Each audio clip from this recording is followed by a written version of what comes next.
Hello everyone and welcome to my channel academic question में। Guys इस video में बात करने वाले हैं प्रीवियस ईयर सिनोनिम्स के बारे में। So guys let's start the video. 31 is aromatic. Aromatic का मतलब होता है सुगंधित, तो इसका जो करेक्ट सिनोनिम है वो है option number C fragrant. Option number A है स्टिंकिंग। स्टिंकिंग का जो अर्थ होता है वो होता है दुर्गंधयुक्त। ऑप्शन नंबर बी है सेंटिमेंटल। सेंटिमेंटल का अर्थ होता है भावुक। ऑप्शन नंबर डी है क्रिपल्ड। क्रिपल्ड का मतलब जो होता है वो होता है अपंग। तो इसका जो करेक्ट सिनोनिम है वो है option number C fragrant. Option 32 है एंथुजियास्टिक। एंथुजियास्टिक का मतलब होता है जोशीला या फिर उत्तेजित। इसका जो करेक्ट सिनोनिम है वो है option number B excited. Option number A है एंग्री। एंग्री मीन्स नाराज होता है। Option number C noisy. Noisy means कोलाहलकारी या फिर शोरगुलपूर्ण। ऑप्शन नंबर डी है अनीगर। अनीगर मीन्स होता है अनउत्सुक, जो उत्सुक ना हो। तो इसका जो करेक्ट सिनोनिम है वो option number B excited. 33 is profound. Profound का जो अर्थ होता है वो होता है गहरा। क्या होता है? गहरा। तो इसका जो करेक्ट सिनोनिम है वो है ऑप्शन नंबर सी। क्या? Option number C deep. और बाकी जो है प्रोफ्यूज। प्रोफ्यूज का अर्थ होता है अत्यधिक। क्या होता है? अत्यधिक। और ऑप्शन नंबर बी है बाउंडलेस। बाउंडलेस का अर्थ होता है अनंत या फिर अपार। ऑप्शन नंबर डी है फैथमलेस। फैथमलेस का जो अर्थ होता है फैथमलेस। फैथमलेस का जो अर्थ होता है वो होता है अथाह। क्या है? अथाह। तो इसका जो करेक्ट सिनोनिम है वो option number C deep. Option number 34 question है असेंट। असेंट का मतलब होता है सहमति। क्या होता है? सहमति। तो इसका जो करेक्ट सिनोनिम है वो है ऑप्शन नंबर सी एग्रीमेंट। क्या है? एग्रीमेंट। ऑप्शन नंबर ए कॉम्प्रोमाइज। कॉम्प्रोमाइज का क्या अर्थ होता है? सुलह। ऑप्शन नंबर बी है जजमेंट। जजमेंट का अर्थ होता है निर्णय। क्या होता है? निर्णय या फिर न्याय। ऑप्शन नंबर डी है डिप्रेशन। डिप्रेशन का जो अर्थ होता है वो होता है निराशा। क्या होता है? निराशा या फिर अवसाद। तो इसका जो करेक्ट सिनोनिम है वो option number C agreement. 35 is confidential. Confidential का जो अर्थ होता है वो होता है गोपनीय, सीक्रेट। तो इसका जो करेक्ट सिनोनिम है वो है ऑप्शन नंबर डी सीक्रेट। बाकी ऑप्शन नंबर ए जो है हिडन। हिडन मीन्स होता है छिपा हुआ। ऑप्शन नंबर बी है प्राइवेट। प्राइवेट का अर्थ होता है निजी। ऑप्शन नंबर सी है ट्रस्टेड। ट्रस्टेड का अर्थ है विश्वास के पात्र या विश्वास के योग्य। तो इसका जो करेक्ट सिनोनिम है वो option number D secret. 36 is distinction. Distinction का जो अर्थ होता है वो होता है अंतर या फिर भिन्न या फिर भेद।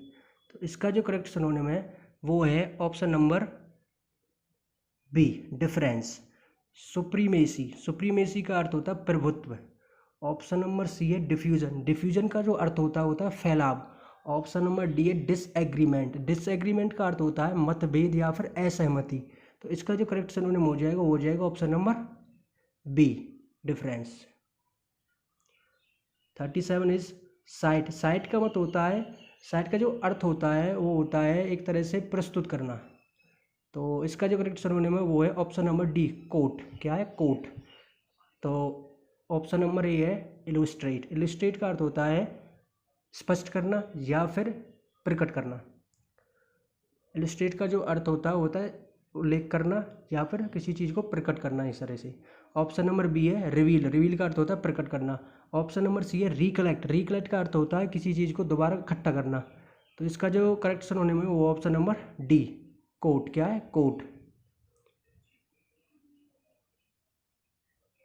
बाकी और देख लेते हैं इसके बारे में, और नीचे ये दिया हुआ है कोट। कोट का अर्थ क्या होता है? प्रस्तुत करना। इलुस्ट्रेट। इलुस्ट्रेट का जो अर्थ होता है स्पष्ट करना या फिर किसी चीज़ का उल्लेख करना। रिवील। रिवील का अर्थ होता है प्रकट करना। इलुस्ट्रेट मीन्स होता है क्लैरिफाइंग बाय गिवन एग्जाम्पल। उसको किसी उदाहरण के द्वारा क्लैरिफाई करना मीन्स स्पष्ट करना। रिवील का अर्थ होता है मेक क्लियर एंड विजिबल। उसको प्रकट करना मतलब उसको विजिबल बनाना, उसे देखने लायक बनाना, उसे प्रकट करना। तो 38 इज बैंडिट। बैंडिट का अर्थ होता है लुटेरा या फिर डाकू। तो इसका जो करेक्ट सिनोनिम है वो है ऑप्शन नंबर बी रॉबर। क्या है? Option number B robber. Option number A convict. Convict अर्थ होता है अपराधी या फिर दोषी। तो ऑप्शन नंबर सी है थीप, थीप का अर्थ होता है चोर। ऑप्शन नंबर डी है कट थ्रोट, कट थ्रोट का होता है कड़ी प्रतिस्पर्धा। तो कट थ्रोट जैसे बोलते हैं कि एसएससी में बहुत ही ज़्यादा कट थ्रोट कंपटीशन है, तो एसएससी में बहुत ही ज़्यादा टफ कंपटीशन है, तो एसएससी में बहुत ही ज़्यादा कड़ी प्रतिस्पर्धा है। तो इसका जो करेक्ट सिनोनिम है वो option number B, robber. Option number 39 question जो है वो है मार्वेलस। क्या है? मार्वेलस। मार्वेलस का अर्थ होता है आश्चर्यजनक या फिर शानदार। इसका जो करेक्ट सिनोनिम है वो है option number A, wonderful. Option number B है अट्रैक्टिव, अट्रैक्टिव का अर्थ होता है आकर्षित। ऑप्शन नंबर सी है प्लेजिंग, प्लेजिंग का जो अर्थ होता है एक तरह से जो सुहावनी चीज़ हो, जो चीज़ अच्छी हो। तो ऑप्शन नंबर डी है चार्मिंग, चार्मिंग का अर्थ होता है आकर्षित करने वाला। तो इसका जो करेक्ट सिनोनिम है वो option number A, wonderful. 40 is reluctant, reluctant का अर्थ होता है अनिच्छुक, जिसे किसी की इच्छा ना हो। और ऑप्शन नंबर ए है रेडी, रेडी मीन्स होता है तैयार। ऑप्शन नंबर बी है विलिंग, विलिंग मीन्स होता है इच्छा या इच्छा रखने वाला। ऑप्शन नंबर डी होता है इनक्लाइंड, इनक्लाइंड का जो अर्थ होता है झुकाव। क्या होता है? झुकाव। और ऑप्शन नंबर सी है हेजिटेटिंग, हेजिटेटिंग का जो अर्थ होता है वो होता है हिचकिचाहट, या फिर हिचकिचाहट का अर्थ होता है मतलब एक तरह से वो उसकी इच्छा नहीं होती, तो वो भी अनिच्छुक होता है। तो इसका जो सिनोनिम हो जाएगा ये हो जाएगा ऑप्शन नंबर सी, रिलक्टेंट का जो ये सिनोनिम हो जाएगा वो हो जाएगा ऑप्शन नंबर सी, हेजिटेटिंग। क्या हो जाएगा? हेजिटेटिंग। तो गाइज इस वीडियो में इतना ही। अगर आपको ये वीडियो अच्छी लगी तो इसको लाइक करें, अगर आप मेरे चैनल पर पहली बार आएँ तो उसको सब्सक्राइब करें। Thank you all of you guys.